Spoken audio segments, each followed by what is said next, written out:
Hello everyone. তড়িৎ প্রবাহ ও রাসায়নিক বিক্রিয়ার এটা আমাদের সেকেন্ড পার্ট। প্রথম পার্টে আমরা তড়িৎ বিশ্লেষ্য পদার্থের ধর্ম এবং বৈশিষ্ট্য সম্পর্কে আলোচনা করেছি, এবং এই পার্টে আমরা তড়িৎ প্রবাহে যে অ্যাকচুয়াল যেটা কিভাবে হয়, তড়িৎ বিশ্লেষণ কিভাবে হয় সেই সম্পর্কে আমরা আলোচনা করব। যারা প্রথম ভিডিও দেখোনি তারা আমাদের কমেন্টে লিঙ্ক দেওয়া আছে, সে প্রথম ভিডিও দেখে তারপর এই ভিডিওটা দেখবে। তো তড়িৎ বিশ্লেষণ অ্যাকচুয়ালি কি?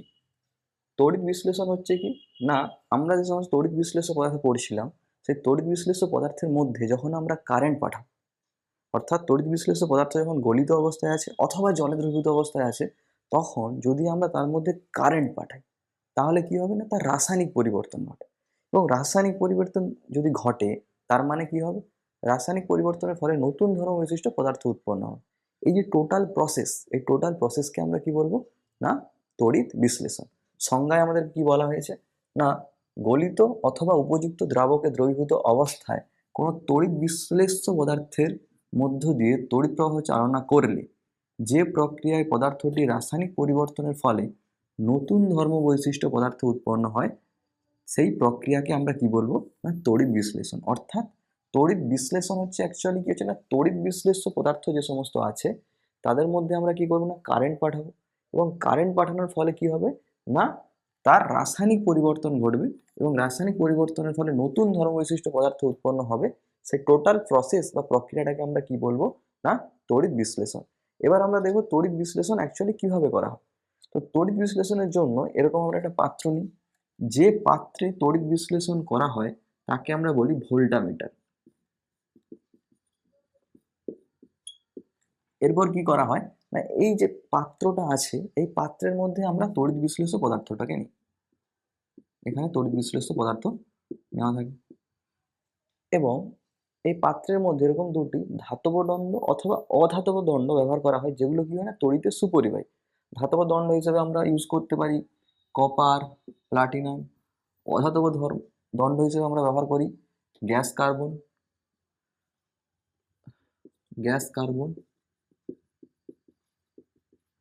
গ্রাফাইট, এবং গ্রাফাইট আমরা ইউজ করি। অধাতব হলে কারণ কি, অধাতুর মধ্যে গ্রাফাইট এবং কার্বন আমাদের কি হয় না, তড়িতের সুপরিবাহী হয়। তো এরপর আমরা কি করা হয়, এই দুটোকে আমরা কি বলি না, তড়িৎদ্বার। এই তড়িৎদ্বারের একটা প্রান্তকে আমরা ব্যাটারির পজিটিভ প্রান্তের সাথে যুক্ত করি, এবং অপর প্রান্তকে একটি ব্যাটারির নেগেটিভ প্রান্তের সাথে যুক্ত করি। যে প্রান্তটা যে তড়িৎদ্বারটি ব্যাটারির পজিটিভ প্রান্তের সাথে যুক্ত থাকে তাকে আমরা বলি অ্যানোড, এবং যে প্রান্তটি ব্যাটারির নেগেটিভ প্রান্তের সাথে যুক্ত থাকে তাকে আমরা বলি ক্যাথোড। অ্যাকচুয়ালি বোঝা গেল, যে পাত্রের মধ্যে আমরা তড়িৎ বিশ্লেষণ ঘটাই তাকে আমরা বলি কি না, ভোল্টামিটার। সেখানে দুটি ধাতব দণ্ড অথবা তড়িতের সুপরিবাহী দুটি দণ্ড আমরা ইউজ করি, সেই দুটো দণ্ডকে আমরা কি বলি না, তড়িৎদ্বার। তো যে তড়িৎদ্বারটির ব্যাটারির পজিটিভ প্রান্তের সাথে যুক্ত থাকে তাকে আমরা বলি কি অ্যানোড, এবং যে তড়িৎদ্বারটি ব্যাটারির নেগেটিভ প্রান্তের সাথে যুক্ত থাকে তাকে আমরা বলি কি না, ক্যাথোড। তো এরপর যদি আমরা NaCl এর তড়িৎ বিশ্লেষণ প্রক্রিয়াটা দেখি। NaCl NaCl NaCl যখন গলিত অবস্থায় NaCl থাকে, NaCl যদি আমরা গলিয়ে দিই তাহলে কি হয় না, কঠিন অবস্থায় NaCl তড়িৎ পরিবহন করে না।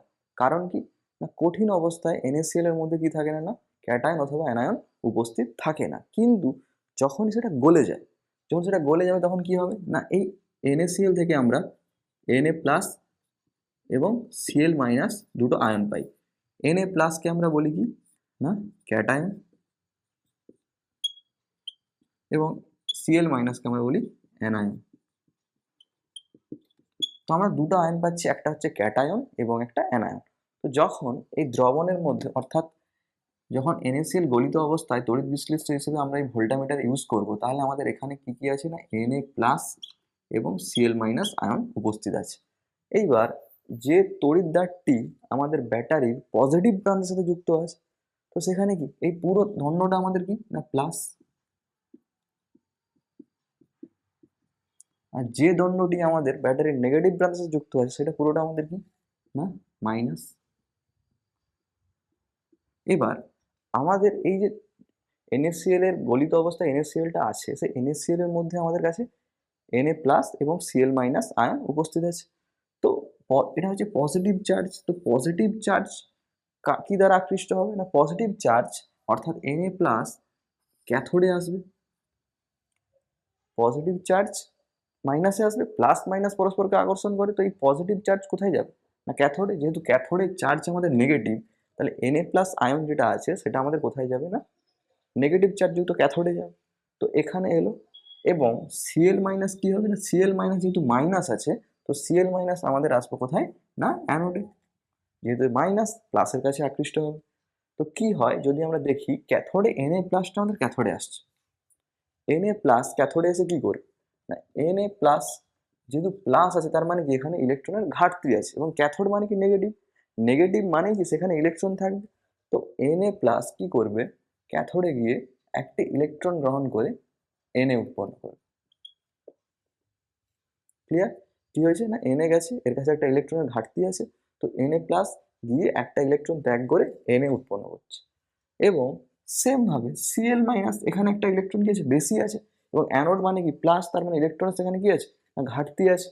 তো Cl- একটা ইলেকট্রন ত্যাগ করে Cl উৎপন্ন করবে। এবার একটা Cl কখনো একা থাকতে পারে না, তো Cl আরো একটা Cl এর সঙ্গে বিক্রিয়া করে তাহলে আমাদের কি উৎপন্ন করবে? না Cl2 গ্যাস। ব্যাপারটা বোঝা গেছে? তাহলে টোটাল বিক্রিয়াটা আমরা যদি সাম আপ করি তাহলে আমরা কি পাবো? না প্রথমে NaCl কি হচ্ছে? না বিশ্লিষ্ট হয়ে Na+ এবং Cl- আয়ন উৎপন্ন করছে। এবার তড়িৎ বিশ্লেষণ প্রক্রিয়ায় যখন এই ভোল্টামিটারের মাঝে আমরা NaCl এর জলীয় দ্রবণটা নিয়েছি, বা জলীয় দ্রবণ বলছি, NaCl এর গলিত অবস্থায় নিয়েছি, তাহলে কি হবে? না এখানে Na+ এবং Cl- আয়ন উপস্থিত আছে। তো এই Na+ এবং Cl- আয়ন কি করবে? না Na+ আয়ন ক্যাথোডের দিকে যাবে, কারণ কি Na+, তো Na+ এখানে ক্যাথোডের দিকে এলো, গিয়ে একটা ইলেকট্রন গ্রহণ করবে, গ্রহণ করে Na অর্থাৎ সোডিয়াম ধাতু উৎপন্ন করবে। অপর দিকে Cl- কি করবে? না অ্যানোডে এসে একটা ইলেকট্রন ত্যাগ করে কি করবে? না Cl উৎপন্ন করবে। একটা Cl কখনো থাকতে পারে না, তো Cl এবং Cl পরস্পর যুক্ত হয়ে Cl2 গ্যাস উৎপন্ন করবে। তাহলে NaCl এর তড়িৎ বিশ্লেষণ যদি আমরা পুরোটা ভালো করে দেখি,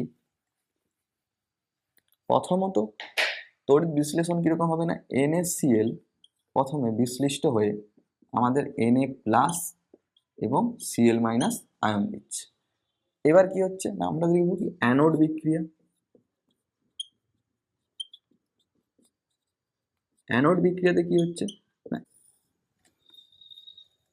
অ্যানোড বিক্রিয়া, অ্যানোডে আমাদের কি বিক্রিয়া হচ্ছে? তাহলে অ্যানোড, এটা আমাদের অ্যানোড প্লাস, তো অ্যানোডে কি আছে? না Cl-, তো অ্যানোডে Cl-, মাইনাস মানে কি এর মধ্যে ইলেকট্রন বেশি আছে, তো এ কি করবে? না একটা ইলেকট্রন ত্যাগ করে Cl উৎপন্ন করবে। এবং এই একটা Cl কখনো একা থাকতে পারে না, তো একটা